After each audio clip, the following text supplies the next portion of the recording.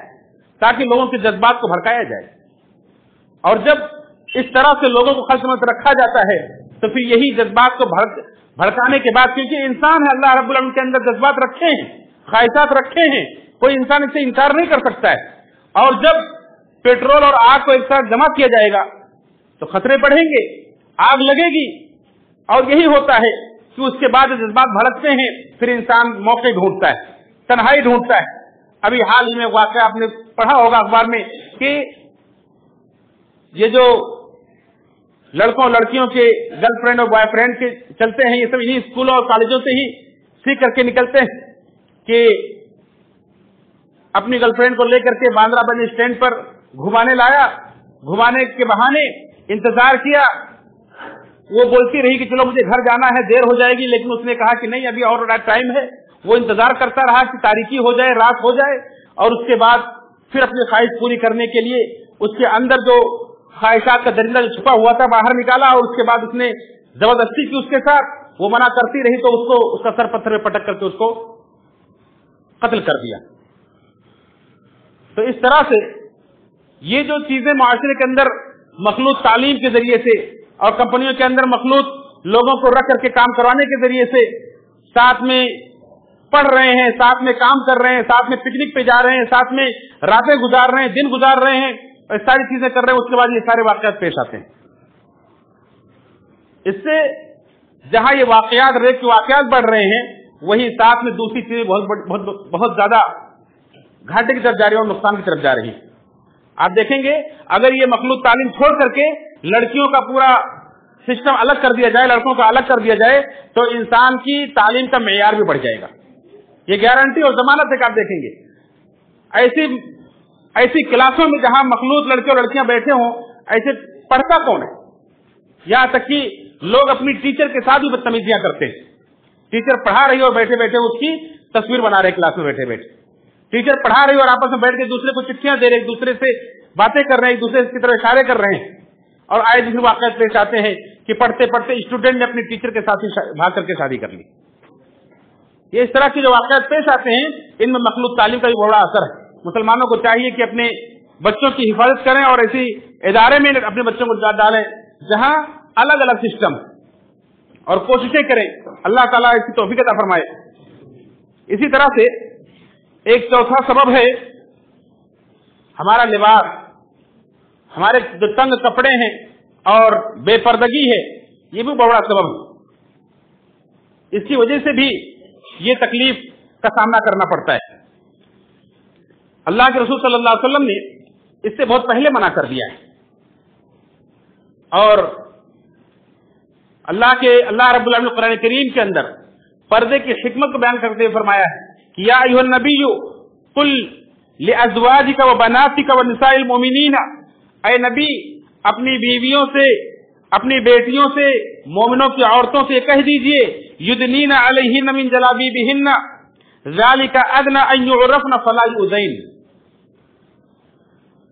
انہیں کہہ دیجئے کہ اپنے پردے اپنے اوپر ڈال لیا کریں. یہ اس بات کے زیادہ قریبی کو پہچان لی جائیں گی کہ عزت والیاں ہیں، ان کی عزت کے ساتھ کوئی کھلواڑ نہیں کر سکتا ہے. فلا یؤذین، انہیں تکلیف نہیں پہنچایا جائے گا. اگر کوئی باپردہ ہو، کوئی ڈھنگ کا لباس پہنا ہو، اچھے سے رہ رہا ہو، عزت کے ساتھ رہ رہا ہو، تقویٰ کا لباس اختیار کیا ہو، تو اسے تکلیف نہیں پہنچایا جائے گا. یہ واقعات پیش نہیں آئیں گے. یہ گارنٹی کون دے رہا ہے؟ اللہ رب العالمین گارنٹی دے رہا ہے. اور آپ تجربہ کر کے دیکھ لیجئے، ایک جوان لڑکی جو تنگ لباس یا چھوٹا لباس پہن کر کے باہر نکلتی، اس کے ساتھ جس طرح سے لوگوں کا رویہ ہوتا ہے، اسی لڑکی کو ایک فل کپڑا پہنا کر کے پردے کے ساتھ باہر انہیں کے درمیان بھیج کر کے دیکھ لیجئے لوگوں کا رویہ کیسے چینج ہو جاتا ہے. یہ سارے اسباب اختیار کرنے کا اسلام حکم دیتا ہے. اس کے بعد پھر کہتا ہے کہ اگر کوئی اس طرح کی حرکتیں کرتا ہے تو اس کے ساتھ کون سا قانون نافذ کیا جائے اور کس طرح سے انہیں سزا دی جائے. اسی طرح سے ایک اور چیز ہے، ایک اور سبب ہے خواتین کا اکیلے سفر کرنا. عورتوں کا اکیلے سفر کرنا بھی خطرے سے خالی نہیں. اس لیے اسلام یہ حکم دیتا ہے کہ کوئی عورت جو اللہ پر یوم آخرت پر ایمان رکھتی ہے وہ ایک دن اور رات کا سفر جب کرے تو اس کے ساتھ میں کوئی محرم ہونا چاہیے، ایسا رشتے دار جس سے اس کا نکاح کبھی بھی نہ ہو سکتا ہو، اس کا باپ ہو، اس کا بیٹا ہو، اس کا بھائی ہو، اس کا ماموں ہو، چچا ہو، بھتیجا ہو یا اس کا شوہر ہو، اس کے بغیر وہ سفر نہ کرے۔ کیوں حکم دیتا ہے؟ اس لیے کہ اکیلا پا کر کے عورتوں کے ساتھ اس طرح کے واقعات پیش آتے ہیں اور لوگ ان کے ساتھ فائدہ اٹھانے کی کوشش کرتے ہیں۔ بہت سارے واقعات ہیں، ایک واقعے طرف اشارہ کرتا ہوں کہ ایک 10ویں کلاس کی 14 سالہ طالبہ، یہ ابھی اسی مہینے کا 22 اگست کا واقعہ ہے کہ ٹیوشن سے واپس آ رہی ہے اور 3 بدماشوں نے دیکھا، ان تینوں نے اسے اٹھایا، اس کے ساتھ لے جا کر کے اس کا ریپ کیا اور بے ہوشی کی حالت میں ایک تالاب کے کنارے پھینک کر چلے گئے۔ 1 گھنٹے کے بعد لوگوں کو وہ بچی ملی اور پھر گھر والے لے گئے۔ اب آپ سوچیں کہ اس بچی پر جس کے ساتھ، اس معصوم سے بچی جس کے ساتھ 3 لوگوں نے گھناؤنا عمل کیا، اس گھر والوں پر کیا گزری ہوگی؟ ایسی تعلیم کو وہ کس نظر سے دیکھیں گے؟ کیا فائدہ ایسی تعلیم کا کہ جس سے عزتیں محفوظ نہ رہ جائیں؟ آپ کے گھر کوئی پیغام لے کر آئے اور کہے کہ میری بچی بہت پڑھی لکھی، بہت اعلیٰ نمبروں سے کامیاب ہوئی ہے، اس کے پاس بہت ساری ڈگریاں ہیں، لیکن ایک کمی ہے کہ اس کے پاس اس کی عزت محفوظ نہیں رہ گئی۔ کیا کوئی آدمی ایسے قبول کرنے تیار ہوتا ہے؟ کتنی قیمت ہے اس عزت کی؟ ساری دنیا کی دولتیں، ساری ڈگریاں، ساری تعلیم سب بیکار ہے اس کے آگے، لیکن ہم ان اسباب کو اختیار نہ کرنے کی وجہ سے ایک قیمتی چیز سے محروم ہو جاتے ہیں اور معاشرے کے اندر ایسے لوگوں کو بڑھاوا ملتا ہے۔ میرے بھائی اور دوستو، یہ 5 اسباب میں نے آپ حضرات کے سامنے رکھے ہیں۔ امید ہے کہ ان اسباب کو آپ سنجیدگی کے ساتھ غور کریں گے، ان کی تباہکاریوں کو آپ سمجھیں گے۔ اس مختصر سے وقت میں موقع نہیں ہے کہ تفصیل کے ساتھ ان کی ساری برائیاں اور ساری اس کی خطرناکیاں کے سامنے رکھی جائیں، بس اشارہ میں نے کیا ہے کہ یہ 5 اسباب ہیں جن کی وجہ سے یہ واقعات پیش آتے ہیں۔ اگر ان کا علاج کر لیا جائے اور ان پر پابندی لگا دی جائے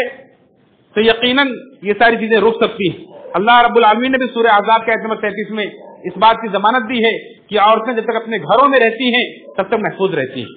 اس لیے زیادہ سے زیادہ وقت گھروں کے اندر گزاریں، اور اگر کبھی باہر نکلنا پڑے کسی ضرورت کے تحت تو پورے اہتمام کے ساتھ، پردے کے ساتھ، کسی محرم کو اپنے ساتھ میں لے کر کے تب نکلیں اور جلد سے جلد اپنی ضرورت پوری کر کے اپنے گھر واپس آئیں۔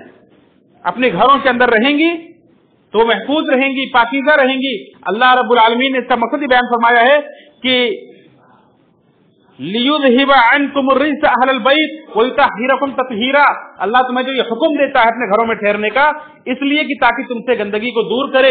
اور اے گھر والوں تمہیں اللہ تعالیٰ پاکیزہ رکھنا چاہتا ہے، اس لیے اللہ کی احکام ہے۔ اس لیے ان 5 اسباب کو پھر ایک بار آپ کے سامنے دوہرا کر کے اپنی بات ختم کرتا ہوں کہ سب سے پہلا سبب ہے شراب، جس کی وجہ سے یہ ریپ کے بڑھتے ہوئے واقعات پیش آتے ہیں۔ دوسری چیزیں ہیں گندی فلمیں اور اشلیل گانے، تیسری چیز ہے یہ مخلوط تعلیم، چوتھی چیز ہے تنگ کپڑے اور بے پردگی، اور 5ویں چیز ہے خواتین کا، عورتوں کا، نوجوان لڑکیوں کا اکیلے سفر کرنا۔ ان ساری چیزوں سے ہمیں بچنے کی ضرورت ہے تاکہ ہم ان واقعات سے دوچار نہ ہوں۔ انشاءاللہ مزید 5 اسباب اور اگلے خطبے میں رکھے جائیں گے، اس امید کے ساتھ کہ اللہ تعالی ہم سب کو عمل کی توفیق عطا فرمائے۔ اللہ رب العالمین ہم سب کو دنیا میں جب تک زندہ رکھے، عزت کے ساتھ دین اسلام پر زندہ رکھے،